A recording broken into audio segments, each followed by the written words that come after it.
Hey folks, Kevin here on the Boost on Kevin channel, or the jlandkev channel, maybe the jlandkev channel. Okay, and so I'm making this video. We'll see I don't know what channel I'm going to put this on. This is a video from a question that was posted on my Boost on Kevin Facebook page. It's from Dennis, and he asks, how are Europeans, and he's from Austria, treated in Japan in general, as foreigners? Is it possible to get more than a one-year work visa? And how can you get citizenship? And is it easy to stay there if you're married to a Japanese woman? National. I'll just say national because I have a lot of foreign female friends who have Japanese husbands. So if you're a European living in Japan, I gotta be honest, okay? And this is very true. And if you ever have a chance to read Baye McNeil's really amazing book called "Hi, my name is Loco and I'm a Racist," his book is about his experience as a black man living in Japan, and he's been living here for quite some time. He's an American guy. It's a really good book, and quite an eye-opener to realize that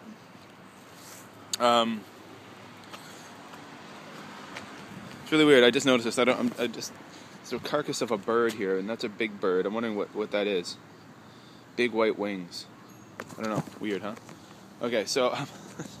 Wow, I'm totally like a 5-year-old the way I get distracted. After I read Baye's book, I realized that my experience in Japan as a foreigner is very different than his experience as a foreigner. And I think that Japanese people do indeed treat people very differently depending on where you're from and the tone of your skin color.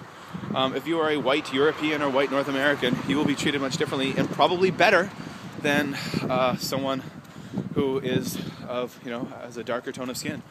Someone who is from a country like Sri Lanka or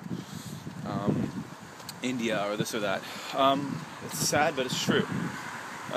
So if you are a white European, you're probably going to be treated pretty well. A white North American, you're probably going to be treated pretty well. By most Japanese. I mean, there are Japanese who, in general, don't like foreigners at all, but, they're the minority, I think. And to be honest, most Japanese people, even if they didn't like you, wouldn't say to your face or anything. But again, I've been here for 5 years, which isn't that long, but I haven't really had any problems. So I think you're treated pretty well. Now, as far as a work visa goes, most places, when you get a job in Japan, will only give you a one-year work visa, just simply because of the fact that they don't know if you're reliable. So I'll think of the company I work for right now, the current company, which I've been working for 5 years, and I'm moving on to another company after this. Pretty excited with that. All the teachers who come to work for the school I work at always get a one-year visa in the beginning, and that's just because it's a combination of the government and the school. It's really up to the government, but initially, say for example at my school, they will only hire you on a one-year contract in the beginning because they don't know if you're going to be good at what you do really, and they don't know if you're going to be reliable. And if you complete that one-year contract and you're good, you might be offered a 2 or a 3-year contract.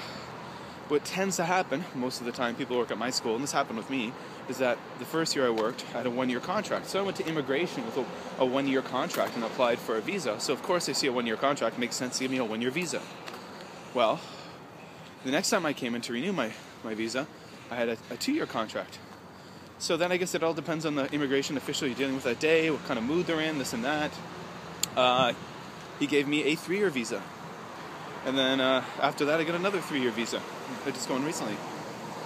So there you go. Of course, you can definitely get visas for more than 1 year.